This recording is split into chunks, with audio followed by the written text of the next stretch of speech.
दोस्तों नमस्कार, मैं राम सूरत। आज पूरी दुनिया में एक बहुत बड़ा संकट खड़ा हो गया है और पूरी दुनिया में आप देख रहे हैं महंगाई इतनी ज्यादा अचानक बढ़ी है। और ये महंगाई पूरी दुनिया में जो बढ़ी है वह इसलिए बढ़ी है कि जो अचानक अभी 20-22 दिन पहले ईरान पर अचानक जो है इजराइल और अमेरिका मिल करके अचानक रात में हमला कर दिए। और ऐसा उम्मीद अमेरिका इजराइल को नहीं था कि जो हम हमला और स्ट्राइक ईरान पर कर रहे हैं उसके बदले में ईरान इतना बड़ा पलटवार करेगा, मतलब इजराइल और अमेरिका को कल्पना नहीं थी। लेकिन आपने देखा है कि इजराइल को किस तरीके से पलटवार जो है ईरान करके इस समय संकट में डाल दिया है कि अब इजराइल को भी कुछ नहीं सूझ रहा है। अमेरिका बिल्कुल बैकफुट पर पहुंच गया है। और किसी ने कहा है कि जब शासन सत्ता पर मौजूद कोई शासक एक तरीके से शासन के सत्ता के अधिकारों का दुरुपयोग करे और उसके नशे में चूर हो जाए,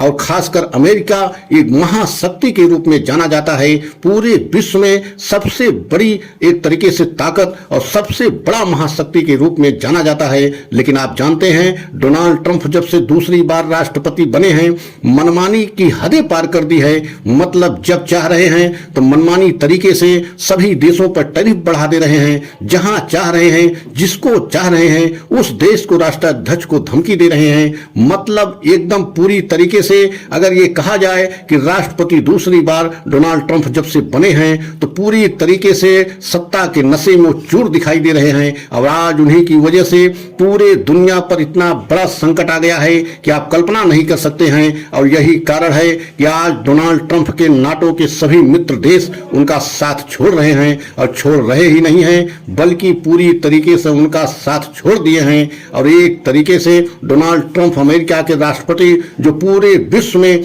अपनी चलाने के लिए जाने जाते हैं, मतलब अब अकेले अलग थलग पड़ गए हैं। उनके बड़े से बड़े मित्र, वो चाहे जापान हो, स्पेन हो, मतलब ऑस्ट्रेलिया हो, नाटो का कोई ऐसा बड़ा देश इस समय जापान हो, कोई उनका साथ नहीं दे रहा है। और ईरान अकेले, आप कल्पना कीजिए कि अमेरिका और इजराइल पर इतना बड़ा पलटवार किया है कि दोनों देश इस समय बैकफुट पर पहुंच गए हैं। और ईरान के पलटवार से अमेरिका भी इस समय बेहद हैरान है। और सबसे बड़ा नुकसान इस समय अमेरिका को हो रहा है, क्योंकि अमेरिका एक तरीके से परमाणु बम के लिए जाना जाता है, और जितने ज्यादा कारगर उसके पास जो है हवाई हमले करने वाले जहाजें हैं शायद किसी के पास नहीं है। लेकिन ईरान उनको किस तरीके से पलटवार कर रहा है, उनकी मानी जानी जहाज, एक तरीके से फाइटर जहाजें जो हैं उनको भी एक तरीके से ईरान निशाना बना रहा है।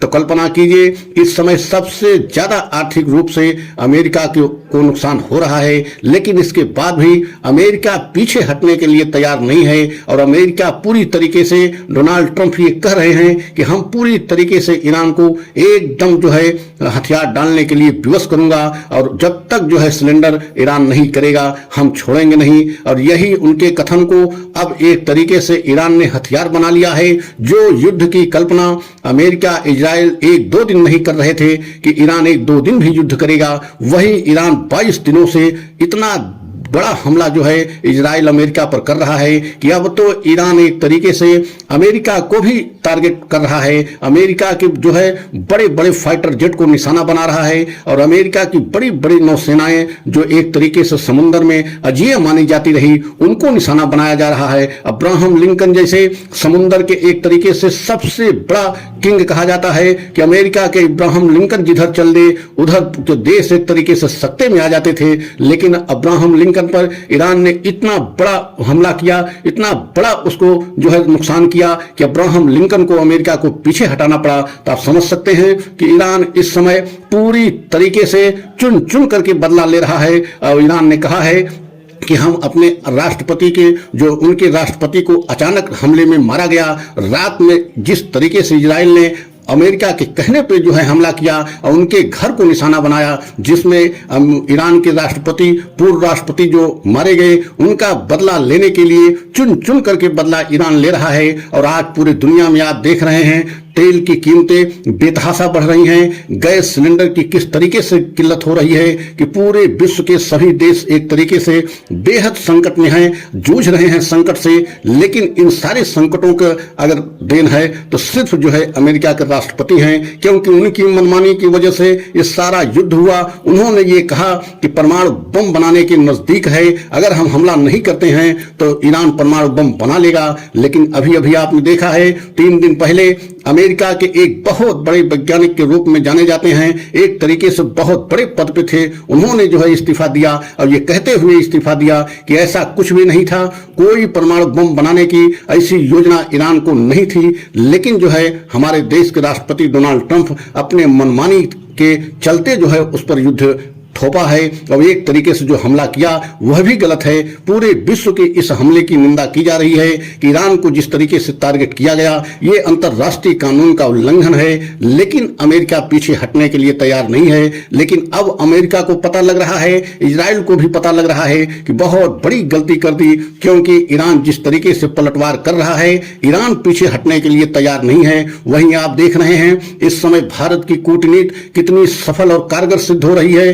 प्रधानमंत्री मोदी की कूटनीति और अंतर्राष्ट्रीय स्तर पर प्रधानमंत्री की जो छवि है उसके चलते इतना ज्यादा संकट के दौर में भी प्रधानमंत्री मोदी की वजह से ईरान के उस रास्ते से तेल और गैस जो है की जहाजें आज भी भारत में आ रही हैं, जिस रास्ते को ईरान ने सभी देशों के लिए बंद कर दिया है। मतलब समुद्र के एक ऐसा रास्ता है, होर्मुज जो है रास्ता होर्मुज स्टेट के रास्ते से ही सारी जो है जहाजें आती हैं, लेकिन ईरान सभी के लिए बंद कर दिया है। लेकिन ऐसे समय में भी भारत की जहाजों को ईरान आने दे रहा है, जिसके वजह से भारत में तेल के लिए बहुत बड़ा संकट नहीं है और गैस के लिए संकट इस समय जरूर भारत में है। लेकिन देश के प्रधानमंत्री के द्वारा और सरकार के द्वारा कहा जा रहा है कि कोई संकट नहीं है, ब्लैकमेलिंग न की जाए, हम पूरी तरीके से जो है इस युद्ध में भी कंट्रोल किए हुए हैं और हर चीज को हम जो है अपने देश में मुहैया कराएंगे। तो क्या आप समझ सकते हैं कि इतने संकट के दौर में भी भारत की कूटनीति सफल रही, भारत की विदेश नीति सफल रही। और यही कारण है कि ऐसे संकट के दौर में जब सभी देशों की जहाजें रोकी गई हों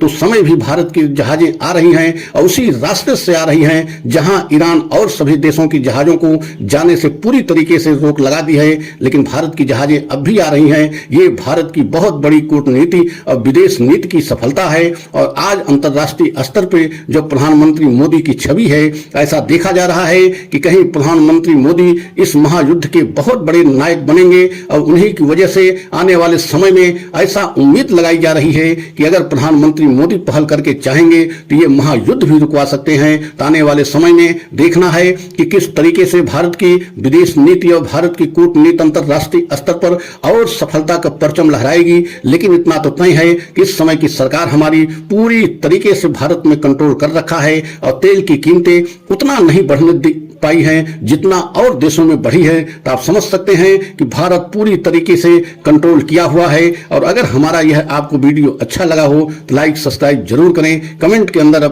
अपनी बातें हमें अवश्य लिखें। अगला वीडियो पुनः लेकर के आएंगे। जय हिंद, जय भारत।